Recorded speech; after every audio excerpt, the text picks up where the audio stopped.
ना मजदूर दी जिसकी मैं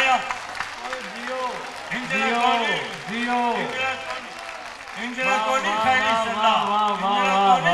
सल्ला जुग जुग जीवे मेरा मल्ला इस धरती दा नूर दी अड़िए ओदा ना मजदूर दी अड़िए जिसकी माया हूर दी अड़िए इंजरा कोनी खैरी सल्ला जुग जुग जीवे मेरा मल्ला इस धरती दा नूर दी अड़िए ओदा ना मजदूर दी अड़िए जिसकी माया हूर दी अड़िए ओनू एवें चंगी लगा ओनू एवें चंगी लगा वाह वाह वाह गोली अन्नी गुंगी बोली गोली अमन दी गल गोली अन्नी गुंगी बोली गोली संगियो एदा संग नहीं चंगा गोली अन्नी गुंगी बोली गोली संगियो एदा संग नहीं चंगा एदा कोई भी रंग नहीं चंगा एदा कोई भी फायदा नहीं जे एदा कोई भी कायदा नहीं जे गोली इन्ना वल्लों चले गोली उन्ना वल्लों चले गोली नाल पुआड़ा पैंदा गोली नाल उजाड़ा पैंदा गोली अन्नी गुंगी बोली गोली अन्नी गुंगी बोली गोली संगियो एदा संग नहीं चंगा साथ संगियो एदा संग नहीं चंगा एदा कोई भी रंग नहीं चंगा एदा कोई भी फायदा नहीं जे एदा कोई भी कायदा नहीं जे गोली इन्ना वल्लों चले गोली उन्ना वल्लों चले गोली नाल पुआड़ा पैंदा गोली नाल उजाड़ा पैंदा इधर भी है बंदे मारे उधर भी है बंदे मारे ओदे बंदे मारन नालों कपड़ा विच उतारन नालों मेरी मनो मेरे चन्नो एक दूसरे दे सीने लगो फुल्लां दे गुलदस्ते लभो बंदे खानी गोली दबो बंदे खानी गोली दबो वाह वाह वाह हाँ बे दोषे पाके जाद बेहतने नौजवान वाले बेहतने जेड़े बैठ के शिकवा करन मुकदरा दा बेहतने जेड़े बैठ के शिकवा करन मुकदरा दा उगन वाले उग पैंदे ने सीना पाड़ के पत्थरां दा बेहतने ने जेड़े बैठ के शिकवा करन मुकदरा दा उगन वाले उग पैंदे ने सीना पाड़ के पत्थरां दा ते मंजिल दे मत्थे दे उत्ते तख्ती लगदी उन्हां दी जेड़े घरों बना के टुरदे नक्शा अपने सपना वाह धरती तो पुंगरन वाली इनकलाब दी आवाज़ जनाब बाबा जी नज़मे हो रही अपना कलाम इनायत कर रहे सन ते हुण मैं उस शख्सियत नूं दावते सुखन देने वाला जिन्हां दा नाम लैलपुर की धरती वास्ते एक एजाज है लैलपुर की धरती तो उठन वाला यह सितारा जिहदी लोड़ नाल एक जग रोशन है यह चातीपुरा के खान मूजब रियाज मजीद का जीवन एवं ज्यों स्टेशन की छत इजहारे ख्याल भी करनगे अज दे इस परिया दे प्रधान जनाब डॉक्टर रियाज मजीद हो रही ते अपना कलाम भी इनायत करेंगे। पहली गल तो मैं मुंतजमीन का बहुत शुक्रिया अदा करता जिन्होंने एक ऐसा प्लेटफॉर्म मुहैया किया और साड़ी इज्जत वधाई कि असी शायरी तो इलावा कुछ गल्लां पंजाबी के बारे कर सकीए और कुछ गल्लां कर सकी इन्हां गल्लां बहुत सारी मानवीयत है और अगर इन्हें एक संपोजियम या सैमीनार की शक्ल दी जाती और पंजाबी दे इस माँ बोली ने जो कुछ असी किया और जो दूसरे ने किया ये बारे तफसील दसी जाती तो फिर एक सैमीनार की शक्ल बेशुमार मजमून पढ़े जा सकते थे इतने पंजाबी बड़ी एक कदीम जुबान है और असी जिस खिते के वारस हैं साढ़े तो एक तो 125 या 150 मील दूर हड़प्पे की कदीम सरजमीन के आसार और खंडर मौजूद ने जिहड़ी कि मोहन जोदाड़ू तो भी एक 500 साल कदीम जुबान है वाह जिते असी बैठे हैं तो किसी जमाने समुंदर सीगा और 720 फुट उच्चा समुंदर हड़प्पे तो चल के ते पहुँचता सी किते जाके तो खुशाब वाली साइड से ये जमीन बड़ी कदीम वारस है तो यदी बोली भी बड़ी कदीम है जिन्होंने असी पंजाबी अज की कहने हैं वो गौतम बुद्ध के जमाने पाली जुबान कहलाई जाती थी और वो बहुत सारे लफ्ज अज भी शामिल है लेकिन ये दो तरह जी ज्यादती हुई है ਪਹਿਲੇ ਤਾਂ ਉਹ ਜ਼ਿਆਦਾ ਜਿਹੜੀ ਪੰਜਾਬੀ ਪਿਆਰਿਆਂ ਨੇ ਕੀਤੀ ਕਿ ਉਹਨਾਂ ਨੇ ਜ਼ਮਾਨੇ ਦੇ ਨਾਲ ਹੋਣੇ ਵਾਲੀਆਂ ਤਬਦੀਲੀਆਂ ਉਹਨਾਂ 'ਤੇ ਇੱਕ ਰੋਕ ਲਾਉਣ ਦੀ ਕੋਸ਼ਿਸ਼ ਕੀਤੀ ਜਿਹੜੀ ਕਿ ਬਿਲਕੁਲ ਨਾਮੁਮਕਿਨ ਹੈ। ਅਗਰ ਕੋਈ ਬੰਦਾ ਇਹ ਸੋਚਦਾ ਕਿ ਹੁਣ ਵਾਰਸ ਦੇ ਜ਼ਮਾਨੇ ਦੀ ਔਰ ਬੁੱਲੇ ਸ਼ਾਹ ਦੇ ਜ਼ਮਾਨੇ ਦੀ ਪੰਜਾਬੀ ਅਸੀਂ ਇਸਤੇਮਾਲ ਕਰਾਂਗੇ ਤੇ ਉਹ ਇਹ ਗੱਲ ਗਲਤ ਹੈ। ਕਲਚਰ ਦੀਆਂ ਦੋ ਸ਼ਕਲਾਂ ਹੁੰਦੀਆਂ, ਇੱਕ ਲਿਵਿੰਗ ਕਲਚਰ ਹੁੰਦਾ ਜਿਸ 'ਚ ਅਸੀਂ ਰਹਿ ਰਹੇ ਹਾਂ ਔਰ ਇੱਕ ਹੁੰਦਾ ਮਿਊਜ਼ੀਅਮ ਕਲਚਰ। ਹੁਣ ਤੁਸੀਂ ਲੱਖ ਕੋਸ਼ਿਸ਼ ਕਰੋ, ਬੜੇ ਮਟਕੇ, ਬੜੀਆਂ ਮੱਟੀਆਂ, ਬੜੇ ਚਰਖੇ ਔਰ ਬੜੇ ਹਲ ਤੁਸੀਂ ਕਦੇ ਵੀ ਨਹੀਂ ਉਹਨੂੰ ਲਿਆ ਸਕਦੇ। ਅਗਰ ਲਿਆਓਗੇ ਤਾਂ ਆਪਣੇ ਆਪ ਨੂੰ ਜ਼ੁਲਮ ਕਰਨਗੇ ਤੁਸੀਂ ਔਰ ਪੰਜਾਬੀ ਨੂੰ ਫਿਰ ਬਹੁਤ ਪਿੱਛੇ ਲੈ ਜਾਣਗੇ। ਲਿਵਿੰਗ ਕਲਚਰ ਦੇ ਵਿੱਚ ਬਹੁਤ ਸਾਰੀਆਂ ਚੀਜ਼ਾਂ ਤੁਹਾਡੇ ਸਾਹਮਣੇ ਪੈਦਾ ਹੁੰਦੀਆਂ ਔਰ ਤੁਹਾਡੇ ਸਾਹਮਣੇ ਖਤਮ ਹੁੰਦੀਆਂ। ਅਸੀਂ ਉਹ ਜ਼ਮਾਨਾ ਦੇਖਿਆ ਜਦੋਂ VCR ਆਇਆ ਔਰ VCR ਸਾਡੇ ਸਾਹਮਣੇ ਖਤਮ ਹੋ ਗਿਆ, ਉਹਦਾ ਕੋਈ ਲੈਣੇ ਵਾਲਾ, ਕੋਈ ਰਿਪੇਅਰ ਕਰਨੇ ਵਾਲਾ ਮੌਜੂਦ ਨਹੀਂ। ਬੜੀਆਂ ਬੜੀਆਂ ਲੈਬ ਖਤਮ ਹੋ ਗਈਆਂ, ਕੈਮਰੇ ਖਤਮ ਹੋ ਗਏ, 1.5 2 ਲੱਖ ਦੇ ਲੈਂਸਿਸ ਖਤਮ ਹੋ ਗਏ ਸਾਰੇ। ਔਰ ਫੋਟੋਗ੍ਰਾਫੀ 'ਚ ਇੰਨੀ ਬੜੀ ਤਬਦੀਲੀ ਆਈ ਕਿ ਉਹ ਘਰ ਬੈਠੇ ਕੀਮਤੀ ਕਿਸਮ ਦੇ ਜਿਹੜੇ ਸਾਡੇ ਕੈਮਰੇ ਸੀ ਅੱਜ ਉਹਦੇ ਵਾਸਤੇ ਲੈਬ 'ਚ ਨਹੀਂ ਮਿਲਦੀਆਂ ਜਿਹੜੀਆਂ ਕਿ ਲੱਖਾਂ ਰੁਪਏ ਨਾਲ ਬਣਾਈਆਂ ਗਈਆਂ। ਬਹੁਤ ਸਾਰੀਆਂ ਚੀਜ਼ਾਂ ਜਿਹੜੀਆਂ ਵਾ ਉਹ ਵਕਤ ਦੇ ਨਾਲ ਨਾਲ ਬਦਲਦੀਆਂ ਔਰ ਵਕਤ ਦੇ ਨਾਲ ਨਾਲ ਚੱਲਣਾ ਚਾਹੀਦਾ। ਸਾਡੇ ਪੁਰਾਣੇ ਜ਼ਮਾਨੇ ਦੇ ਸ਼ਾਇਰਾਂ ਨੇ ਬਹੁਤ ਸਾਰੇ ਲਫ਼ਜ਼ਾਂ ਨੂੰ ਕਬੂਲ ਕੀਤਾ। ਮਤਲਬ ਜਦੋਂ ਤੇ ਟ੍ਰੇਨ 1866 ਦੇ ਵਿੱਚ ਆਈ ਤੇ ਟ੍ਰੇਨ ਦੇ ਨਾਲ ਲਫ਼ਜ਼ਾਂ ਦਾ ਇੱਕ ਕਬੀਲਾ ਵੀ ਆਇਆ, ਟਿਕਟ, ਗਾਰਡ, ਸਿਗਨਲ, TT, ਡਿੱਬੇ ਵਗੈਰਾ ਸਾਰੇ। ਔਰ ਉਹ ਜ਼ਮਾਨੇ ਦੀ ਪੰਜਾਬੀ 'ਚ ਸਾਰੇ ਲਫ਼ਜ਼ ਮੌਜੂਦ ਨੇ। ਸਾਡੀਆਂ ਕਦੀਮ ਬੋਲੀਆਂ ਦੇ ਵਿੱਚ ਅੰਗਰੇਜ਼ੀ ਦੇ ਲਫ਼ਜ਼ ਨਾਲ ਨਾਲ ਆਉਂਦੇ ਗਏ ਸਾਰੇ। ਪੁਰਾਣੀਆਂ ਬੋਲੀਆਂ 'ਚ ਮੈਨੂੰ ਪੌਂਡਾਂ ਦੀ ਲੋੜ ਨਾ ਕੋਈ, ਛੱਡ ਦੇ ਤੂੰ ਨੈਟ ਸ਼ਿਫਟਾ। ਜਦੋਂ ਲੋਕ ਇੰਗਲੈਂਡ ਗਏ ਔਰ ਅਮਰੀਕਾ ਵਗੈਰਾ ਗਏ, ਉੱਥੇ ਇੱਕ ਮਸਲਾ ਬਣਿਆ ਤੇ ਉਦੋਂ ਉਹਨਾਂ ਨੇ ਇਸ ਕਿਸਮ ਦੀਆਂ ਬੋਲੀਆਂ ਵੀ ਲਿਖੀਆਂ। ਸਾਡੇ ਜ਼ੁਬਾਨ ਦੇ ਉੱਤੇ ਇੱਕ ਰੁਕਾਵਟ ਜਿਹੜੀ ਹੈ ਉਹ ਸ਼ਾਇਰਾਂ ਦੀ ਮੈंने ਖੁਦ ਪਾਈ, ਵਰਨਾ ਸਾਡੇ ਕਲਾਸਿਕੀ ਸ਼ਾਇਰਾਂ ਵਿੱਚ ਸਾਰੇ ਲਫ਼ਜ਼ ਮੌਜੂਦ ਨੇ। ਮਸਲਨ ਖਬਰੇ ਅੱਜ ਦੇ ਬਾਰੇ ਕਦੀ ਕੁਝ ਹੋਰ ਗੱਲਾਂ ਵੀ ਲਿਖਣੀਆਂ ਪੈਣ, ਮੈਂ ਇਹ ਸੋਚ ਕੇ ਡੈਰੀ ਦੇ ਵਿੱਚ ਥੋੜ੍ਹੀ ਜਿਹੀ ਥਾਂ ਛੱਡ ਲਈ। ਉਹ ਡੈਰੀ ਦਾ ਲਫ਼ਜ਼ ਜਿਹੜਾ ਸਾਡੇ ਬਾਕਾਇਦਾ ਅੱਜ ਤੋਂ 100 ਸਾਲ ਪਹਿਲੇ ਮਿਲਦਾ। ਅਲਸੀ ਦੇ ਉਸ ਫੁੱਲ ਨੂੰ ਉਹਦੇ ਘਰ ਉਤਾਰ ਤੇ ਆਏ, ਹਾਲੀ ਜ਼ਿਕਰ ਮਹਿਕ ਰਹੀ ਹੈ ਨਾਲ ਦੀ ਖਾਲੀ ਸੀਟ। ਇਹ ਚੀਜ਼ਾਂ ਜਿੱਦਾਂ ਜਿੱਦਾਂ ਜ਼ਮਾਨੇ 'ਚ ਹੁੰਦੀਆਂ ਇਹਦੇ ਨਾਲ ਤਬਦੀਲੀਆਂ।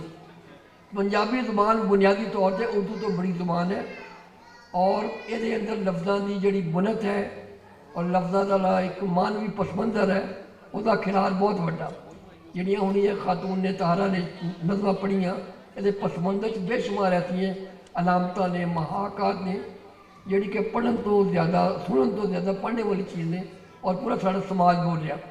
ਇਸ ਤਰ੍ਹਾਂ ਨਜ਼ਮੀ ਸਾਹਿਬ ਨੇ ਜਿਹੜੀਆਂ ਚੀਜ਼ਾਂ ਪੜ੍ਹੀਆਂ ਉਹਦੇ ਅੰਦਰ ਸਾਡੀ ਅਖਲਾਕੀਆਤ, ਸਾਡਾ ਇੱਕ ਮੁਨਾਫਕਤ, ਸਾਡੇ ਮਜ਼ਹਬ ਦੇ ਨਾਂ ਜਾਂ ਧਰੋਹ ਦੇ ਨਾਂ 'ਤੇ ਹੁੰਦਾ ਔਰ ਅਮੀਰ ਔਰ ਗਰੀਬ ਦੀ ਜੰਗ, ਇਹ ਸਾਰੀਆਂ ਚੀਜ਼ਾਂ ਉਹਦੇ ਅੰਦਰ ਮੌਜੂਦ ਨੇ। ਸ਼ਾਇਰ ਅਲਾਮਤਾਂ ਨਾਲ ਬਹੁਤ ਗੱਲ ਕਰਦਾ ਹੁੰਦਾ ਔਰ ਬਾਕੀ ਵੀ ਉਹਦੇ ਨਾਲ ਬਹੁਤ ਸਾਰੀਆਂ ਗੱਲਾਂ ਜਿਹੜੀਆਂ ਕਿ ਸਮਾਜ 'ਚ ਆ ਜਾਂਦੀਆਂ ਸਾਡੀਆਂ। ਅਗਰ ਤੁਸੀਂ ਇਹ ਦੇਖਣਾ ਕਿ ਪੰਜਾਬੀ ਜ਼ੁਬਾਨ ਦੀ ਕਿੰਨੀ ਰਿਚਨੈਸ ਹੈ और किन्ने ये मानवीयत है, तो गालिब की बड़ी मरूफ गज़ल, ये न थी हमारी किस्मत के विसाल यार होता, अगर और जीते रहते यही इंतजार होता।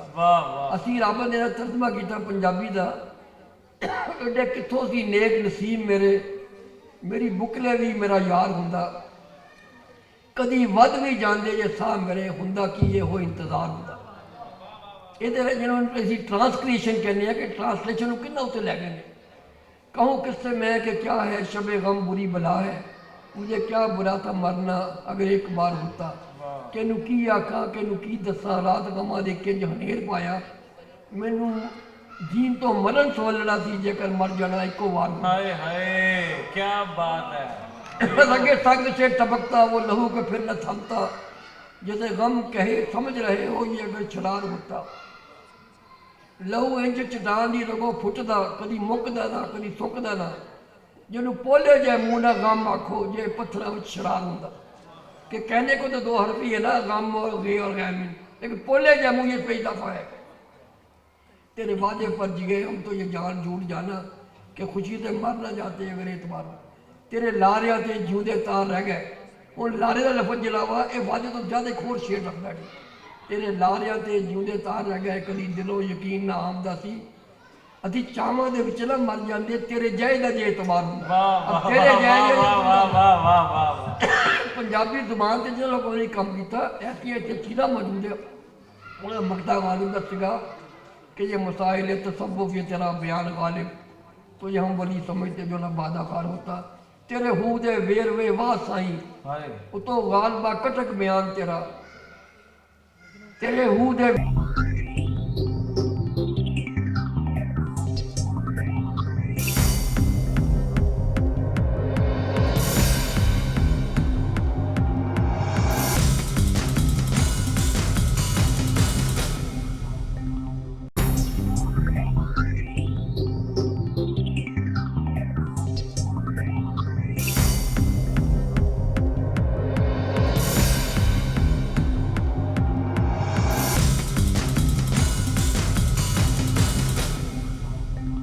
वेरवे वाह साई उतो गालबा कटक बयान दा तेरा, जेकर तेनू ना पीण दी मार हुंदी साडे ਲਈ तो वली उतार हुंदा। वाह वाह वाह वाह वाह क्या बात इस तरह पंजाबी जुबान के बाद लफ्ज़ का वो इन्नी मानवी वो शेड है और इन्नी ज़्यादा है कि वो कोई नहीं। मैं अज तो 25-30 साल पहले बोलियां से काम किया, दविंदर सत्यार्थी और बंजारा बेदी इंडिया वगैरह च भी। हूँ मैं एक लफ्ज़ बोलदा कि तेरी घगरी सूत ना आवे सौहरे का पिंड आ गया। एक खातून जी है, खातून अपने सौहरे के पिंड जा रही है और जिन्हें घगरी या कभी शलवार पाई है उन्हें पता कि चुनट जी कि लिया वा, ये सूत की जगह तुम कोई लफ्ज़ लिया नहीं सकते इतने। ਇਹਦਾ पंजाबी जुबान ऐसे लफ्ज़ है कि उन्होंने उर्दू च कोई मुतबादल नहीं मौजूद। ओए वाह ये तो बेशुमार लंबी गल हो सकती है, बोलियां से हो सकती है, पंजाबी शायरी से हो सकती है, हीर के उत्ते कम। लेकिन जे तुम चाहो कि वो जुबान अज जिंदा रहेगी तो जुबान जिंदा रहनी। तमाम जुबानों से नवे लफ्ज़ शामिल आ रहे हैं। अज तो 25-30 साल पहले रिमोट वगैरह, चार्जर वगैरह, सैल, ये लफ्ज़ साढ़े को कितने भी नहीं सके। हुण ये पंजाबी नहीं बल्कि चाइनीज़, अमेरिकन, हर जुबान का बरादरी सब जुबानों के हिस्सा ने। पंजाबी वाले पहले तो यह करन के लफ्ज़ों को कबूल करन और जो लिविंग कल्चर है जो थोड़े करीब है वो वास्ते वो तबादले ना करन बल्कि लफ्ज़ों को शामिल करन। पंजाबी च गुंजाइश मौजूद है कि हर नवा लफ्ज़ ये अंदर आ सकता है। ये हरूफ तहजीब टे भी है, अड़े भी है, गाफ भी है और पानी का फर्क भी मौजूद है सारा। ये जी एक वोकल कॉर्ड चो निकल वाली साड़ी आवाज़ जी है वो अंदर बहुत वसत है। लेकिन ये सारी वसत जी है ये कम तो है निसाबा का। ਤੁਸੀਂ घर बैठ के जिन्ना मर्जी नारे ला लो, ਜਿਹਦੇ ਕੋਲ स्विच है ना ऐसा लाइट का वो बाहर स्विच बंद कर देगा, लाइट खत्म हो जाएगी। अगर तुम उर्दू नाफज नहीं कर सकते, पंजाबी नहीं कर सकते तो जिन्ने मर्जी तुम कर लो सारे खत्म नहीं होएगा। साढ़े असैम्बली के वो बंदे जोड़े खुद पंजाबी उर्दू भी नहीं बोल सकते, वो पता नहीं क्यों अंग्रेजी के उत्ते कह रहे कि अंग्रेजी जबान होनी चाहिए सारी। तुम जिस बंदे को फांसी से सजा दे रहे हो वो तो वकील अंग्रेजी गुफ्तगू कर रहे हैं। ये इन्ना बड़ा अजाब है कि तुहानू भी नहीं पता है कि तुम जुबान तो महरूम की चीज़ हो। माँ तो गूंगे बच्चे की भी होंगी है, आया उन्होंने मार दिता जाए अगर कोई जुबान नहीं सारी। पंजाबी जुबान जी कि वसत के लफजाली के हवाले नाल बहुत बड़ी जुबान है। इनू बाकायदा मनाने वास्ते तुहानू कुछ करना पएगा। मतलब 1948 के हैब्रियू जुबान बिल्कुल ख़त्म सी जिथे इसराइल मौजूद है। मियाँ और बीवी दो एक पेयर सी, उन्हें सोचा कि इस जुबान को जिंदा करना। वो हर रोज़ 3 या 4 लफ्ज़ लिखते थे और कली कली दुकान जाते थे तभी कोई तुम अज लफ्ज़ जरूर इस्तेमाल करना। उन्हें 2 साल के उस जुबान को जिंदा किया। हूँ तलब यूनिवर्सिटी के बाकायदा हैब्रियू जुबान है। अगर तुम खुद शामिल करना चाहो इतना तो फिर तो लफ्ज़ हो सकते।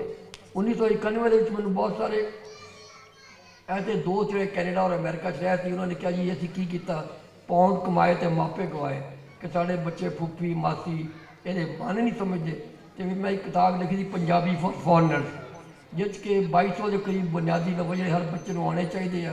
मुढ़ली लफ्जाली या प्री स्कूल गोयड्स की वो लफ्ज़ों तलाश किया गया और वो तलाश करके उत्ते नज़मां बनाई गई, उन्हें निसाबां शामिल किया। इनू भी 30 साल हो गए। ये चेगा कि तुम हूँ कुप वगैरह तूड़ी के जोड़े आ हल वगैरह वो तुम नवे बच्चे नहीं दिखा सकते, कोई शक्ल ही मौजूद नहीं। चरखा साढ़े बहुत सारे बच्चे ने पूनी वगैरह नहीं देखा, सारा मतलब है वो वास्ते वह कल्चर सारा मौजूदा सी। जिदा मतलब मैन ऑन मून है, रैपिड रीडिंग के कोर्सेज ने, ब्लैक टाइगर है, लेकिन जुबान सारी पंजाबी थी। फिर मैं वो मतलब बाकायदा किताब उत्ते लिखी, वो निसाब वगैरह बनी। और फैसलाबाद या लाइलपुर के हवाले नाल मैं 2 गल्लां दसना चाहुंदा कि इस शहर का पंजाबी जुबान नाल एक ऐसा खूबसूरत लिंक और राबता है कि बड़े सगेर सब तो बड़ा अखबार निकलिया पंजाबी दरबार वो लायलपुर तो निकलिया 1922 ਦੇ ਵਿੱਚ।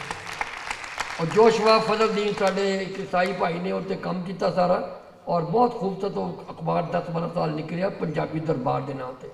जोड़ा पंजाबी जुबान का पहला नावल सी मीरा बख्श मिनहाज का जट की करतूत, वो सब तो पहले लायलपुर च लिखा गया पूरे पाकिस्तान इंडिया तो इलावा फैसलाबाद। जी सब तो पहले CD की किताब सी वो पढ़ बिस्मिल्ला किताब मेरी सी 1991 जी फर्स्ट पंजाबी तुम उन्होंने कह सकते हो, जिस हरिंदर सिंह महबूब वगैरह और दूसरे जो गुरु नानक देव यूनिवर्सिटी के करनैल सिंह थिंद से बकायदा वो आगाज वास्ते आई, अफजल सब जिंदा से तो चनाब क्लब चौदह आया। इस तरह साड़ी लायलपुर को फख्र हासिल है कि पहला अखबार, पहला रसाला, पहली CD बुक और पहला नावल जो पंजाबी जुबान तो लिखा गया। हुण बाकी जो किसी को किन्ना ले जाना वा इस वास्ते तुहानूं एक काम करना पैना, जिदा कि अंग्रेज़ों ने 1864 को एक ऑर्डर आया कि कल तो थोड़ी जुबान अंग्रेजी होएगी और साढ़े घर बैठे सारे फारसी वाले अरबी वाले आलम बेकार हो गए और वो जुबान हुण तक चल रही साढ़े। उस दिन तो बाद उन्होंने अमल दरामद इस तरह करवाया। और अगर इसका मजीद तफसील ना जानना तो लॉर्ड मैकाले ने जिहड़ा 1832 के असैम्बली इंग्लैंड की ब्रिटिश पार्लीमेंट पेश किया कल्चर का अपनी निसाबी तालीम, मैंने उत्थे जाने का भी मौका मिला और पढ़िया भी है। उसका पहला फिक्र यह है कि मैं पूरे हिंदुस्तान फिरिया, मैं कोई बैगन, कोई चोर, कोई फकीर नहीं देखा।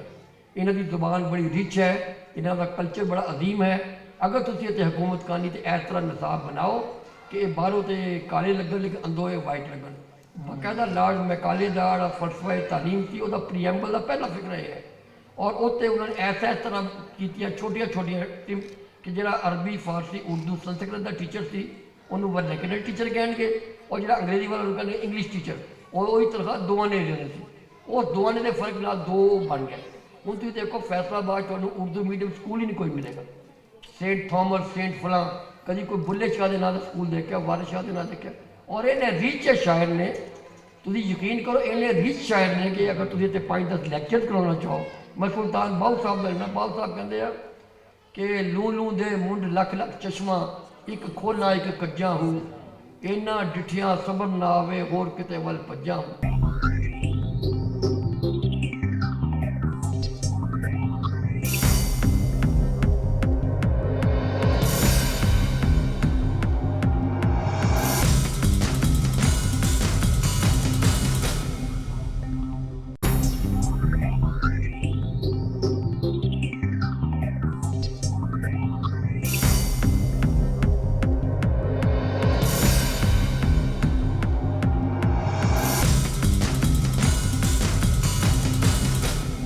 हुण जदीद जी साइंस जी बायोलॉजी दसदी है कि प्लांट्स है वो पत्ते अंदर बकायदा अखा मौजूद है और तुम देख देंगे ये 200 साल पहले बुल्ले शाह ने किया, इन तफसीलात मौजूद हैं।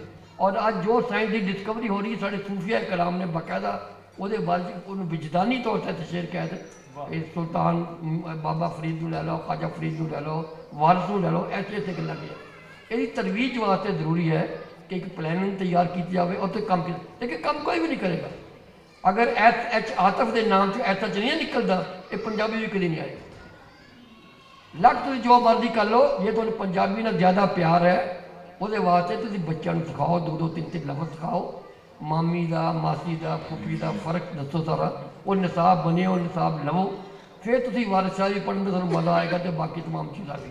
और लिविंग कल्चर जो कबूल करो। ये थोड़े अंदर मोबाइल आ गया, फोटोस्टेट की मशीन आ गई है, जहाज़ आ गए हैं, इन्होंने कभी नहीं वापस जाना। वो चीज़ा हम कल्चर च मौजूद ने, चिराग, दिया, मोमबत्ती, चरखा, वो सब चीज़ा मौजूद है, वो अलामती माने होंगे। लेकिन लिविंग कल्चर के किसी भी घर जाके कह दो कि जनाब जूसर बाहर कर दें और पुराना सिल बट्टा लिया कर, कोई भी नहीं करेगा, वो हो भी नहीं सकता। इस वास्ते जमाने में भी विच दो कि जमाने दी चीज़ां कबूल करो नवे कल्चर को और बड़े फख्र के नाल। इस मैं एक मिसाल दूँ, हिंदुस्तान दी वो फिल्मां जो पंजाबी लोगों ने बनाई और पिछले 5-6 साल तो आ रही, वो कैनेडा चला के अपनी जुबान को जिंदा रख रहे हैं और कितना ने अपनी जुबान को सारा जिंदा रखा।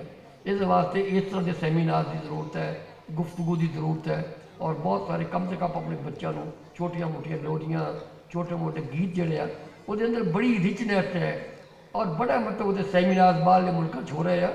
लेकिन जिदा पंजाब का ये इलाका जिथे बैठे हैं, रावी के और चिनाब के दरम्यान की धरती है, इस एक बहुत बड़ी लहर दिख सकती है कि तुम तो फख्र करना सीखो। बड़ा अजीब है कि पिछले साल च मैनू 60 के करीब दावतनामे मिले, वो सारे अंग्रेजी भी सी, जिस वे वर्कर दे सी, प्रैस वाले सी। मैं हैरान हाँ कि ये इन्नी ज़्यादा एहसास कमतरी है कि असी अपनी जुबान है उर्दू का हक ही देना, पंजाबी का हक ही देना। असं अंग्रेजी को ना असी सही बोल सकते ना लिख सकते हैं, साढ़े असैंबली वाले बंदे नहीं बोल सकते ना लिख सकते किसी। ये जिन्नी देर तुम अपने अंदरों ये नहीं समझते कि माँ हर एक प्यारी होंगी है, भावें गूंगे बंदे की होवे, साड़ी जुबान सानू प्यारी है, उर्दू भी प्यारी है, बलोची भी है, सिंधी भी है, सारिया जुबाना है।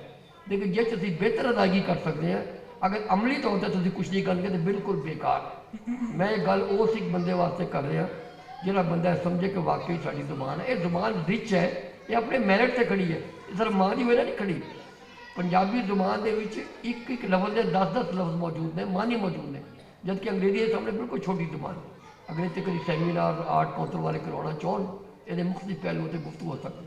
बहरहाल अज बहुत सारे मौजूद आए सामने, बहुत सारिया नज़मां भी आईयां और पंजाबी को मिलिया, जिन्होंने साहबा ने ऐलान किया 50,000 का। मैं ममनून है कि उन्होंने जुबान की महसूस किया कि जुबान वास्ते काम होना चाहिए।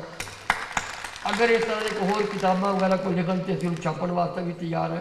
बिल्कुल इस जुबान का बहुत बड़ा हक है और हक असी नाराबाजी नहीं दे सकते, ना ही तो इज्तनाब करके दे सकते। जलसे जुलसे ना अपने MNA MPA तो कहो कि मियाँ तो उर्दू भी नहीं बोलनी होती, पंजाबी भी नहीं होती। हुण पंजाबी की गिनती किसी को सिखलो नहीं होती, साढ़े अपने बच्चे उर्दू की गिनती भुल गए हैं। अभी कितने खड़े हैं, तुम बहुत बड़े कल्चर तो महरूम हो गए हो, तुम बहुत बड़े एक विरासत तो असी महरूम हो रहे हैं कि असी अपने सूफिया कराम नहीं पढ़ सकते। वरना बुल्ले शाह हुसैन वगैरह उन्होंने काफियत इन्नी ज़्यादा मेटाफिजिक्स मौजूद है, इन्नी साइंस मौजूद है, इन्नी माशरत मौजूद है, इक़्तिसादियात मौजूद है, तो तर्जमा हम बाहर लोगों कर रहे हैं।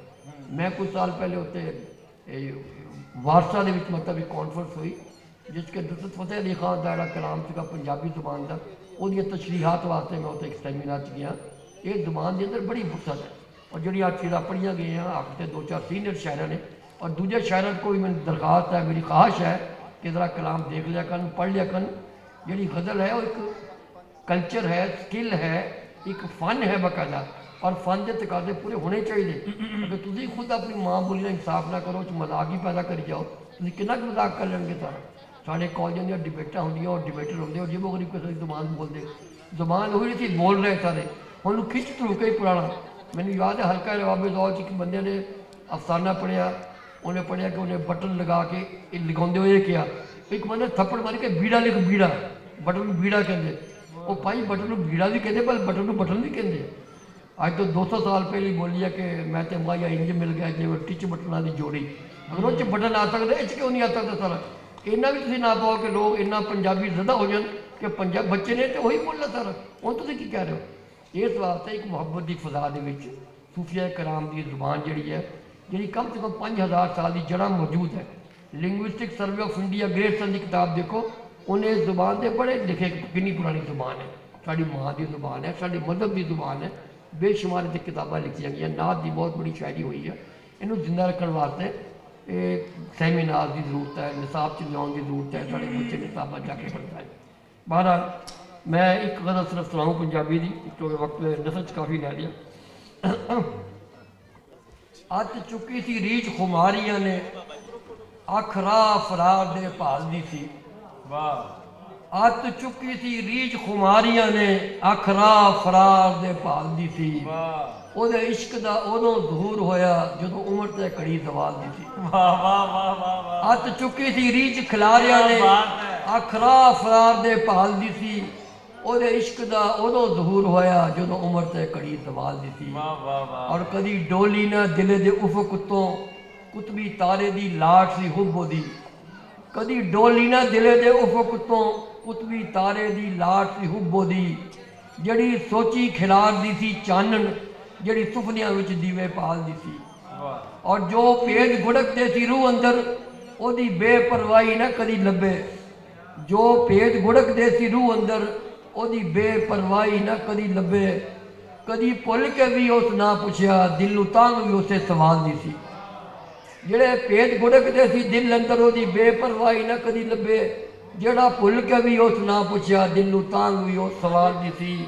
ਔਰ ਕਿਸੇ ਦਿੱਤਾ ਨਾ ਕੋਈ ਦਵਾ ਦਾਰੂ, ਕੰਮ ਆਇਆ ਨਾ ਕੋਈ ਤਵੀਤ ਧਾਗਾ, ਕਿਸੇ ਦਿੱਤਾ ਨਾ ਕੋਈ ਦਵਾ ਦਾਰੂ, ਕੰਮ ਆਇਆ ਨਾ ਕੋਈ ਤਵੀਤ ਧਾਗਾ, जने बर्फ वजूद नूं पिंज छुटिया दिल ते बरक जाए मलाल दी सी वाह और इस तितरी मितरी छाने ते हुसड़ दिले दा होर वधा छुटिया इस तितरी मिचरी छाने ते हुसड़ दिले दा होर वधा छुटिया साडी रोई ते आके वरी जेड़ी बदली बची होई किथे काल दी सी वाह वाह वाह वाह वाह वाह इस तितरी मितरी छाने ते हुसड़ दिले दा होर वधा छुटिया साडी रोई ते आके वरी जेड़ी बदली बची होई किथे काल दी सी और रूहां इको ख्याल च बिनियां सन भावें बुत कुतबैन दी विच ते सन रूहां इको ख्याल च बिनियां सन भावें बुत कुतबैन दी विच ते सन इंज जापदा ए रोज अदर तो ही हों दोस्त दी भी मेरे नाल दी सी और शेरा जी के लागे तागे ना जेर दे हिजर होवे दूर दूर ना जेर दे वतन होवे लागे तागे ना जेर दे हिजर होवे दूर दूर ना जेर दे वतन होवे भुख जिस्म नूं उस जुदाई दी सी त्रे रूह नूं उस विसाल दी सी वाह वाह वाह वाह लागे तागे ना जेर दे हिजर होवे दूर दूर ना जेर दे वतन होवे भुख जिस्म नूं उस विसाल दी सी जुदाई दी सी त्रे रूह नूं उस विसाल दी सी और शेर जी के की दसा रियाज ਉਹਦੇ इश्क अंदर खिच रूह नूं कही दवलड़ी सी की दसा रियाज ਉਹਦੇ इश्क अंदर खिच रूह नूं कही दवलड़ी सी नंगा सिर भी उसका कजदी सी टट्टी पग भी अपनी संभालदी सी वाह वाह वाह वाह की दसा रियाज ਉਹਦੇ इश्क अंदर खिच रूह नूं कही दवलड़ी सी नंगा सिर भी उसका कजदी सी टट्टी पग भी अपनी संभालदी सी हथ चुकी सी रीच खुमारियां ने अखरा फराल दे भालदी सी ਉਹਦੇ इश्क दा उदों दूर होया जदों उम्र ते कड़ी नाल बहुत वाह